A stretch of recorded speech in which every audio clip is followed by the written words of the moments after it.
Follow me on Twitter, you cowards. Link in description.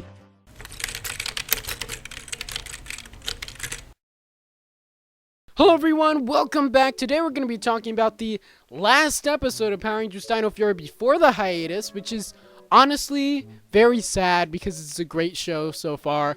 And that episode is Unexpected Guests. So I want to keep this kind of brief, don't want to waste too much of your time. So I'm going to breeze through this a little bit. I will mention though, stay tuned. I will, instead of doing Power Rangers reviews over the hiatus, I will be continuing to review Zenkaiger, the Sentai that's airing currently. So subscribe and stay tuned for that. So the episode opens up with the Rangers in a Megazord fight, which I always kind of like an episode starting out with the Rangers fighting instead of the Rangers hanging out or whatever. I think that's a good way to use footage if maybe it's a footage light episode and they need an extra scene, or honestly it just like brings the action in right away, which I really like. And in this case they're fighting a monster, I think it's called Doom Snake or something, and this was one of the first toys they put out. It wasn't like a proper figure, but they had kind of a toy line more for kids that had like the action motions, and Doom Snake was one of them. And I don't know if that was all she wrote in terms of the Sentai footage, or if that was just like a segment from one episode they weren't going to be able to adapt or anything. But it is kind of a weird choice for Hasbro to make a figure out of a monster that just shows up for like a minute or two at the beginning of one of the episodes instead of an actual monster of the week. But you know what, that's neither here or there. Anyway, essentially right after the battle, they get the unexpected guest of the episode, and that is Mick. So we've known not long before like the release date and everything for Dino Fury was announced, some leaked promotional images came out, and that included images of Mick on the sets of Dino Fury. And a lot of people at first thought that maybe Mick would be returning as mentor for the season, but I kind of always looked at that as he's probably just coming back for an episode or two, and that's the case. A lot of people have been theorizing that this might be partially due to the fact that because of COVID, they can't really bring back very many people, but Kelson Henderson, who plays Mick, as well as a ton of other characters, he lives in New Zealand. He's a New Zealand actor, so they don't have to worry about flying him in and quarantining him and all this stuff, because he's, already there.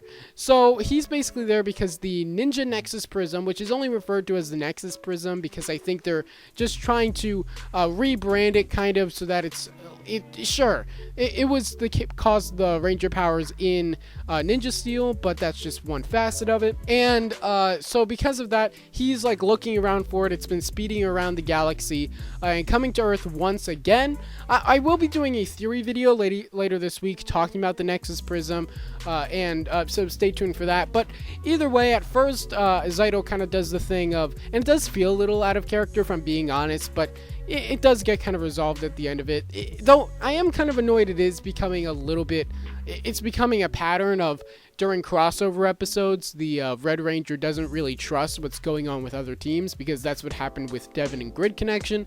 But either way, basically Zaido says, we don't have time to help you with finding the Nexus Prism. Good luck finding it, but we're gonna keep fighting Void Knight. And so throughout the episode, basically, Mucus, who was sent by Void Knight to get the Sporix of Doom Snake, overhears Mick talking about the Nexus Prism, talking about how it has this great connection to the Morphin Grid, and now Void Knight wants to get the Nexus Prism for himself.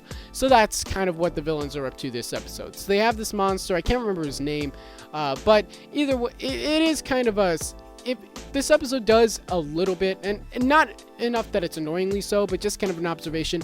It does kind of feel like they took kind of a run-of-the-mill Power Rangers episode of, oh, there's a monster, and then like they end up coming up with, and he has like this howl thing that I think it's just an attack. I can't even really remember, not gonna lie. But basically they end up having to like give him basically a lozenge that makes him his voice changes and he can no longer use his attack, right? But then also throughout that they interweave Mick searching for the Nexus Prism, and eventually the Rangers help out. And the big highlight of the episode, and this, my dopamine levels, let me tell you, were through the roof when this happened, was when Zaido comes across the Nexus Prism, and then Zato basically goes, well, since Mick says that it's kind of alive, I might be able to read its mind, which is a great idea. That was a great idea writing-wise. And then he touches the Nexus Prism, and then he finds out kind of the history of it, and that it wasn't just the Prism Star from Ninja Steel, but that it's essentially a tool used by the Morphin Masters over the years to send objects with connections to the Morphin Grid out into the universe. And we do see, and it is kind of a callback considering it's a Dino season, but it's implied that it's a bunch of other stuff as well. We do see the Morphin Masters creating the Dino Gems and the Ener Gems and sending both of those out into the universe using the Nexus Prism, which I think was a really, really great idea, establishing that it's kind of this really great multi-use tool. I don't know what to call it, but like it's just some really great world building there to bring back the Morphin Masters, and I think there's more of this kind of lore stuff to come, which I'm really excited for. And just seeing Power Rangers go into the deeper lore, even if it's just for a couple of minutes, was really just a great highlight and a great way to end off before the hiatus. But anyway, the real highlight of this episode, well, that was the real highlight, but another big highlight of this episode, so first of all, I should probably finish up what I was talking about with the Nexus Prism. So the Nexus Prism ends up going into the sea, or I guess a lake, I think, technically, and it comes out at the end of the episode, and we still don't know what it was there for. I'm sure we'll figure that out later on. A lot of people have been theorizing that the Gold Ranger, Aeon, who is probably an alien from Rafcon or some other place, is like sleeping at the bottom of the lake, and the Nexus Prism awoke him, which makes a lot of sense. Maybe it's something else, but we'll see. I'm honestly surprised they didn't tease the Gold Ranger at all, just so that like they could have like toys coming out without confusing the kids, but that's neither here or there.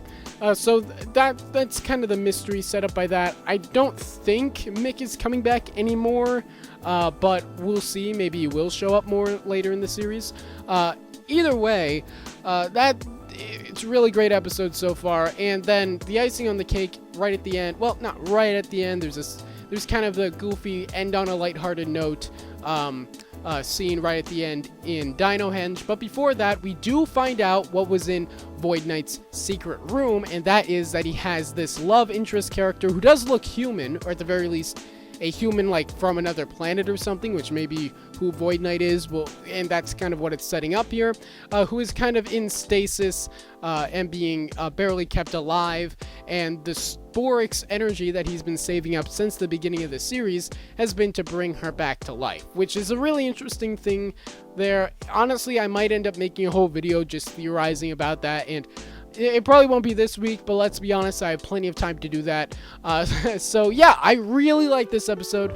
I'm honestly, I share a sentiment that a lot of fans have been having surrounding this episode, and that it's honestly pretty sad that this is the end of Power Rangers Dino Fury for now. I don't know if it's going to air in the UK like it did last year, where it comes out really, the rest of the season comes out rapidly in succession in the UK in like June or July, and then it leaks over in the US, and then so everybody sees the rest of the season before it airs in the US in the fall. We'll see if that happens. I want to say I heard that it might be that's the case, but we'll see. Yeah, but let me know your thoughts on this episode in the comments. I thought it was a really solid episode, really great little mini team up, I guess you could say. So yeah, don't forget to subscribe for daily videos on the franchises you love, and I'll see you tomorrow. Bye.